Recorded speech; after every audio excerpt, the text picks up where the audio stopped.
मुत्तहिदा कौमी मूवमेंट पाकिस्तान के अरकान असम्बली की जानिब से नए हल्का बंदियों के खिलाफ सीनियर एडवोकेट अरशद पठान के तवस्सुत से Sindh high court Hyderabad bench में आईनी पटिशन दायर की। इस मौके पर डिस्ट्रिक्ट इंचार्ज हैदराबाद जफर अहमद सिद्दीकी वराकिन डिस्ट्रिक्ट कमेटी व incharge legal aid committee Abdul Haq Qureshi वराकिन लीगल एड कमेटी भी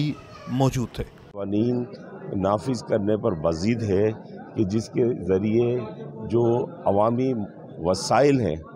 उन्हें पूरी तरह से लूटा जाए, ताकि भले से मसाइल में कितना ही क्यों ना इजाफा हो। आपने देखा कि हमने 2013 के बल्दियाती एक्ट के ख़िलाफ़ सुप्रीम कोर्ट में एक पिटीशन दाखिल की थी और अब तफसीली फ़ैसला जारी कर दिया है, और उस तफसीली फ़ैसले में भी वाज़ेह तौर पर सुप्रीम कोर्ट ने ऐसे तमाम क़वानीन को ख़त्म करने की हिदायत की है कि जो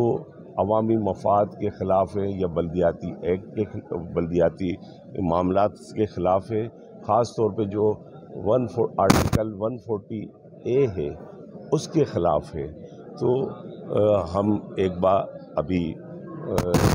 हाई कोर्ट में हमने अपनी पिटीशन दाखिल की है और हमें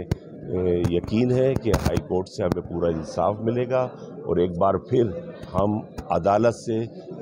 कानूनी जंग जीतेंगे और पीपी हुकूमत को पूरी दुनिया के सामने बेनकाब करेंगे कि वो जमहूरियत की बजाय आमराना सोच पर अमल दरामद करने पे मज़ीद है। प्लीड ये है कि सिंध गवर्नमेंट ने जो रेवेन्यू एक्ट में चेंजिंग की है, रूरल एरियाज़ को अर्बन एरियाज़ के साथ मिलाकर जिस अंदाज से जो डिटर्मिनेशन करनी थी उसकी बजाय उन्होंने उसको डिफ़ाइन करके बताया कि आप इस तरह के टाउन बनाएं, जो मैं समझता हूँ कि कॉन्स्टिट्यूशनली और उस एक्ट की भी खिलाफ वर्जी है। हमें उम्मीद है कि ऑनरेबल कोर्ट इसके ऊपर इस डिटर्मिनेशन को बिल्कुल जो सही इस्तिलाह है उसके हिसाब से करने का हुक्म सिंध हुकूमत को देगी, और जो जाली तरीके से सिंध हुकूमत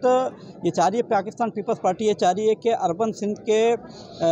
जो इख्तियारात थे उनको वैसे ही इलेक्शन कमीशन के इख्तियार को मिसयूज़ किया है। उस पर हमें आला अदलिया से उम्मीद है कि आला अदलिया हमारे हक़ में फ़ैसला करेगी और जो अदलिया का इख्तियार है वो ये वजाहत कर देगी कि ये काम इलेक्शन कमीशन का है, ना कि सिंध हुकूमत का। सिंध हुकूमत जिस अंदाज से डिटर्मिनेशन की डेफिनेशन को यूज़ कर रही है वो गलत है, और हल्का बंदियाँ उस अंदाज से होगी जो आइनी और कानूनी तरीके से। कैमरामैन उमर हयात के साथ इमरान शाह कैरी, धूम न्यूज़ 24/7 हैदराबाद।